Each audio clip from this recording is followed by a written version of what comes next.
Good morning. It's Sunday, January the 13th, I think. I'm terrible with dates. Always, always. And the first thing I want to do is give a nice big smile to my mom.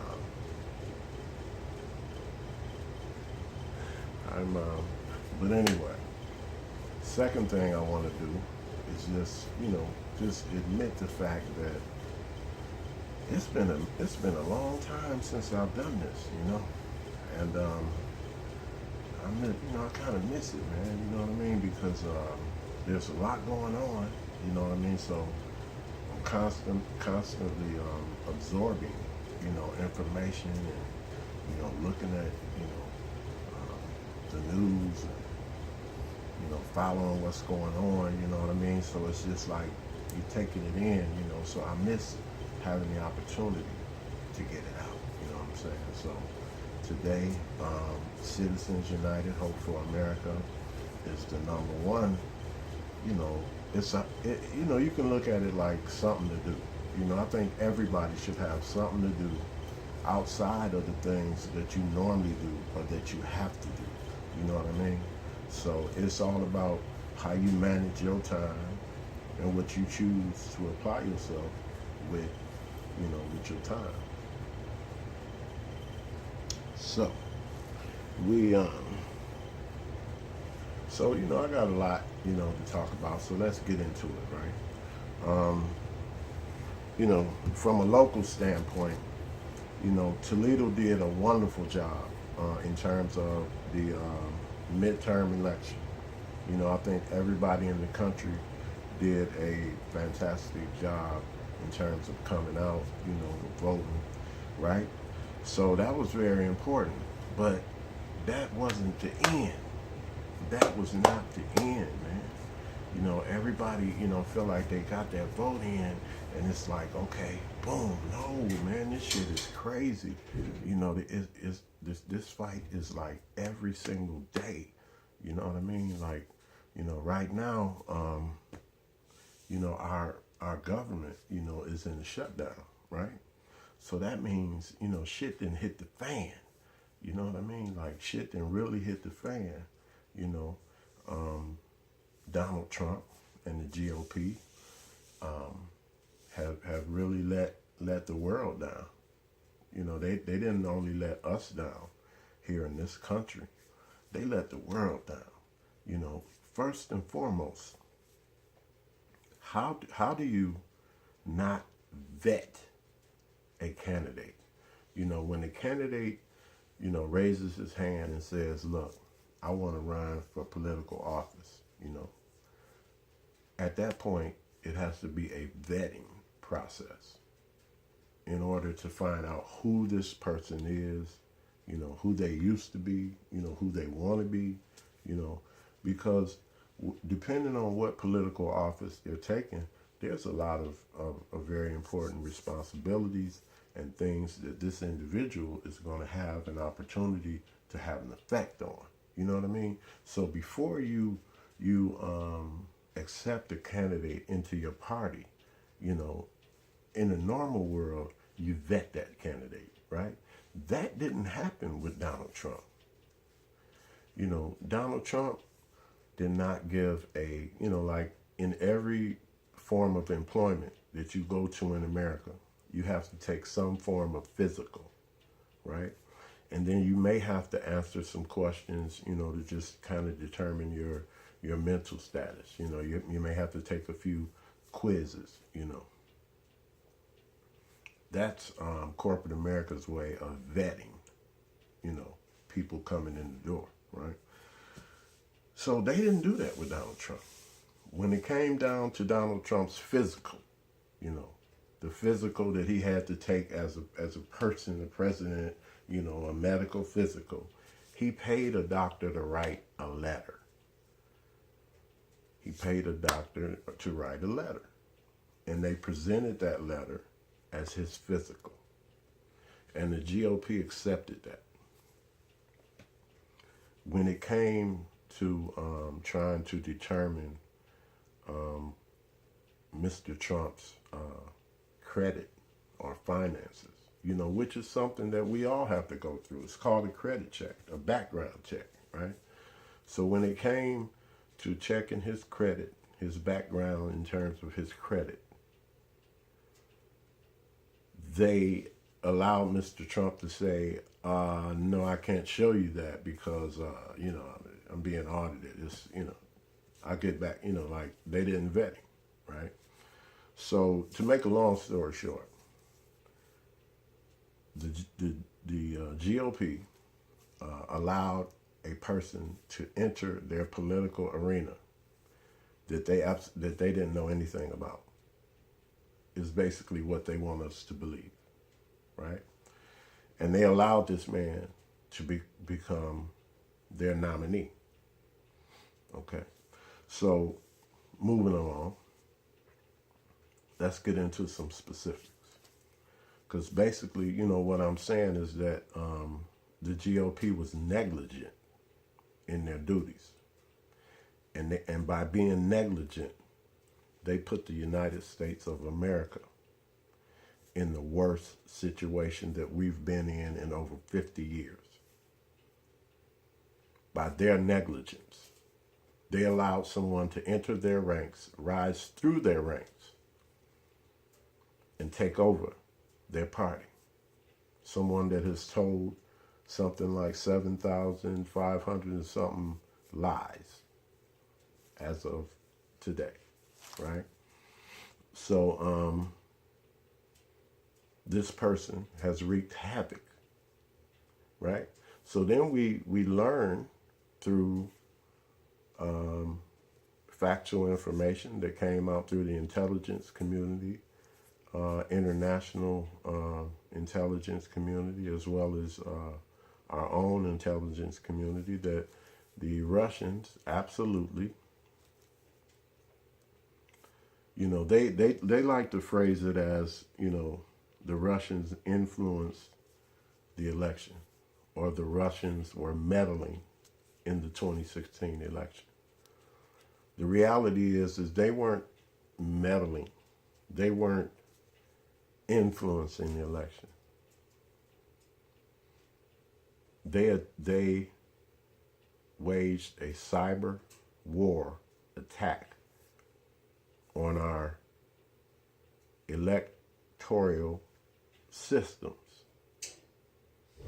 And they left a trail in 22 states where they were identified within the system, maneuvering within the system. Now, we have to believe at this particular point that the Russian intelligence cyber attack absolutely swung the election in Donald Trump's favor over Hillary Clinton. 22 states. Then we recently learned that Donald Trump's campaign manager, Paul Manafort, the man that was in charge at the top of running day-to-day operations, making sure everything this way, that way, disseminating information. The man at the top of that position has been convicted for a multitude of crimes, including political crimes involving the 2016 election that he was campaign manager over for Mr. Donald Trump. It was recently discovered that Paul Manafort was giving highly classified polling data to known Russian intelligence officials. So, to make a long story, just to keep this moving, that information was then used to wage a cyber war against the Democrats and to take votes away from the Democrats. This was a cyber war that was done electronically, okay? So that's an actual fact. Donald Trump Jr. So we're going to talk about the people that were involved in this conspiracy, in this collusion to steal the 2016 election. Donald Trump Jr. absolutely lied to Congress. That's a felony. Donald Trump Jr., as we live and breathe right now, has already committed a felony where he can be put in prison for 5 years. Donald Trump Jr. held a meeting with a known Russian agent, a lawyer that has been indicted. I don't know if she's been arrested yet, but they just indicted her. A known Russian agent, but she was a lawyer, presenting herself as a lawyer. She did have a law degree. Donald Trump Jr. is in the room with Paul Manafort, Reince Priebus,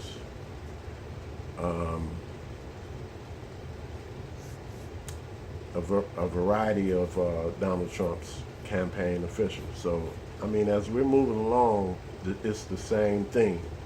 The GOP has let down America, and they have colluded and are colluding with the Russian intelligence, the Kremlin, and Vladimir Putin. They have put a Manchurian candidate, Donald Trump, in the White House, and this man has created havoc in the world, right? So look, so we got Reince Priebus, absolutely knew what the Russians were doing. He knew what Mike Flynn was doing. He knew what Donald Trump was doing.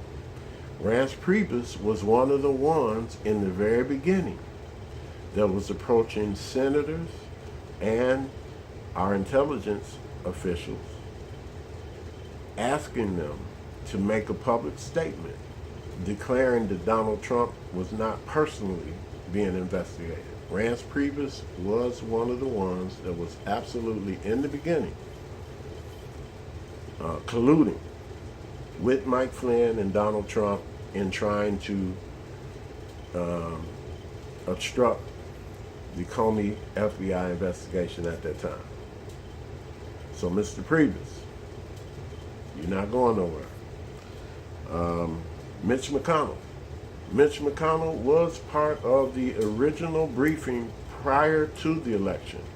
Prior to the election, the Republican candidate, Donald Trump, and the campaign, the heads of the campaign and the heads of the GOP, at that point were eligible for national security briefings because they were the candidates that were going to win. And on the Democratic side, it was the same thing. Hillary Clinton and her team, they were all brought in for intelligence briefings prior to the election, where they were all told what the Russians were doing to the election and the danger and the effect and what the forecast was looking like. You had Mitch McConnell was in that room, okay? And ever since that day, Mitch McConnell has done absolutely nothing but collude with Donald Trump and Vladimir Putin in undermining our intelligence community, the FBI, the DOJ, Congress, and the American people. Mitch McConnell has absolutely failed to live up to the oath that he took. Lindsey Graham, Senator Lindsey Graham. Senator Lindsey Graham used to pretend to be a patriot when Senator John McCain was alive.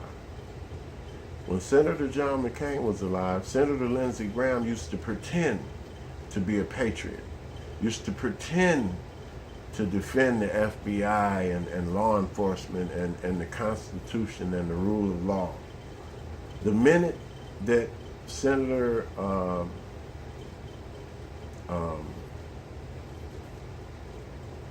the minute that the other senator died, Senator Lindsey Graham, all of a sudden, has become Vladimir Putin and Donald Trump's defense in this effort to continue to undermine the United States and the world. Senator Lindsey Graham has done absolutely nothing but stand in the way of the FBI, stand in the way of the Department of Justice, stand in the way of the Democrats as they try to defend the Constitution. Senator Lindsey Graham has absolutely decided that the Constitution, the American people, the FBI, the rule of law means absolutely nothing. Paul Ryan. Paul Ryan was the head of the House, where a lot of the things that Donald Trump did and attempted to do and eventually did do that was of detriment to this country, Paul Ryan could have stood up to Donald Trump. Paul Ryan at any moment could have prevented Devin Nunes and Jeff Sessions and a lot of the shenanigans that was going on. Paul Ryan absolutely, from his leadership position, could have and should have defended the Constitution, the rule of law, and stood with the American people as we have to figure out what to do with this treasonous man called Trump. Devin Nunes, in the middle of an investigation, being part of a committee to oversee the investigation, right before our eyes, began to commit to do things that just didn't make sense. A man that was supposed to be bipartisan, that was supposed to be part of the leadership of the investigatory committee, became a pipeline of information directly to Donald Trump, who was being investigated. Again, the GOP is just a disgrace. The Freedom Caucus, pretty much white nationalists. Basically they're white nationalists. They represent white supremacy. The Freedom Caucus, standing in the way of legitimate policy, standing in the way of ending the shutdown. A shutdown fabricated and created by a liar, a delusional sociopath. And you have the Freedom Caucus, supremacists, white nationalists, demanding that millions of people not get paid.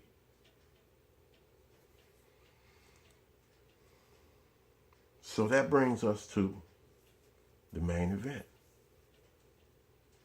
Donald Trump, treason, the Russians, the presidency, the White House,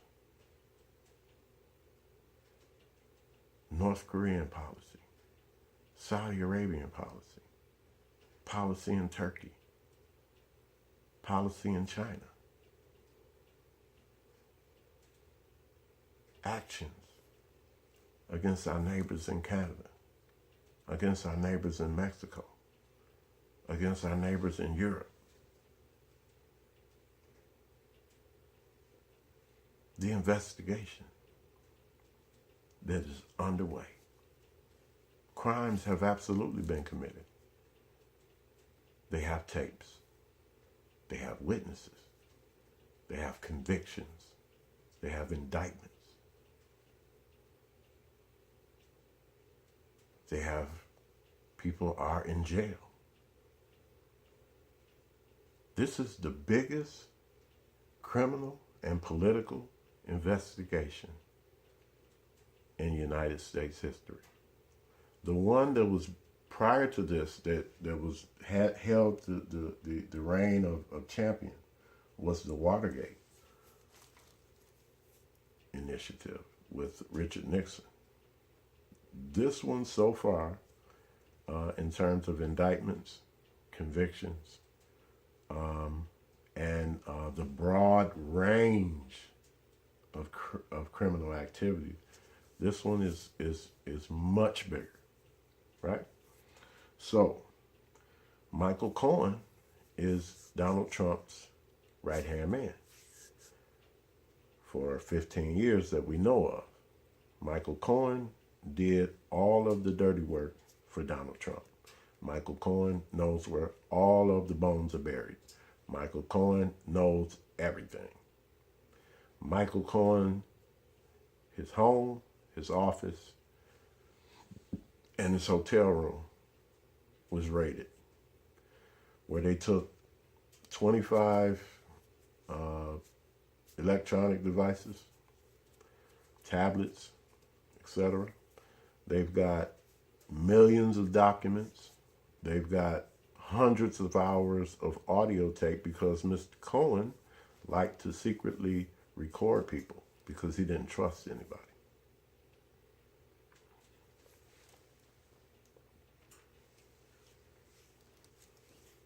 So he didn't trust anybody. So he liked to record people. So now the FBI has the president and everybody else on those recordings. So this is real.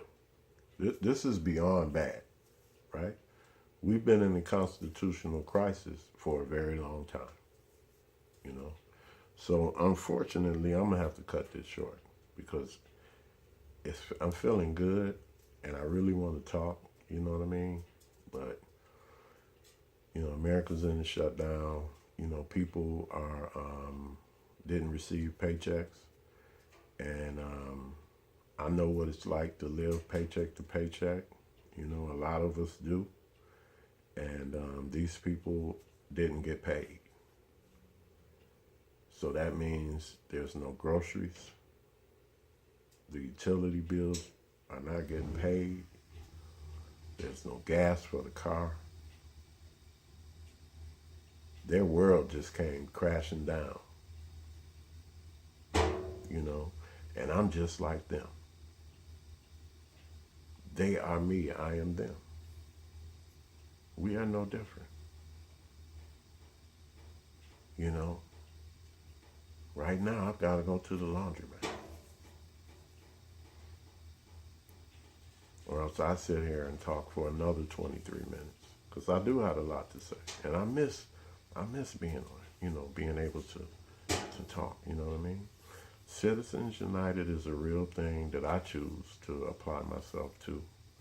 You know, what I do with my time, you know, what you do with your time, it's yours. But there's a lot of things that we have to do, like work, raise our kids, go to church, you know, have relationships, mend fences, kick doors in, you know. There's a lot of things that we have to do. But let me tell you something. When it comes down to your purpose, your desires, your ambitions, find time to do the things that make you happy. This 24 minutes makes me happy, you know? It makes me feel like I'm doing something. And the fact that I've been doing this particular something, Citizens United, Hope for America, and now I have an opportunity to develop something called the Citizens United Neighborhood Watch. That and it's basically based on the old neighborhood watch of the 60s and the 70s, right? Basically, it's the same concept. You have your street, you have neighbors, and then you have the neighborhood watch and what it used to mean and what it meant and what it did. So fast forward to 2019, the Citizens United Neighborhood Watch wants to keep the same concept, but utilize modern technology to create a convenience app that allows you to have gives you access to a live video feed of your neighborhood, your street, your immediate surroundings. The Citizens United Neighborhood Watch hopefully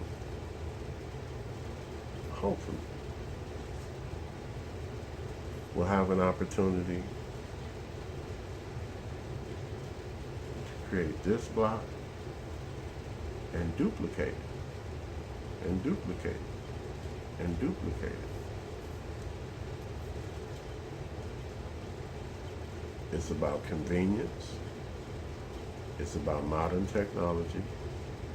It's about unity. It's about support.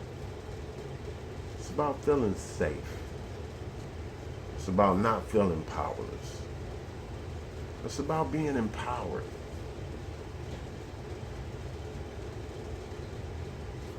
Let's see. But I gotta go to the laundromat, so I'll see you guys soon, right? Because we're gonna talk about some more, and then I want to tell you that what we can do right now, right? So these videos, basically, what it allows me to do, basically, by doing it here on YouTube, it stays in their system pretty much forever. So my kids, my grandkids, they have something, they have a path, a history. They can see me, follow me, hear me, and I like that. So what I do is, after I do it, then I get to edit it, right? And I get to take sound bites and email them to CNN, MSNBC, to different journalists within the political realm. I get to tweet and share a lot of the videos through tweets to political activists, Democratic, constituents, etc. And I get to edit different parts and inject them into Facebook, Instagram, and then there's platforms, just to see how many numbers you can run up. I get to pull certain ones and then throw them out there in some of those platforms and see how many numbers I can generate. All those things are fun. You know what I mean? Because like I said, there's a lot of things that we have to do. We have to work. We have to raise our kids. We have to go to church. We have to spend time with our loved ones. We have to spend time with ourselves. A lot of things that we have to do, right? But what do you choose to do outside of that?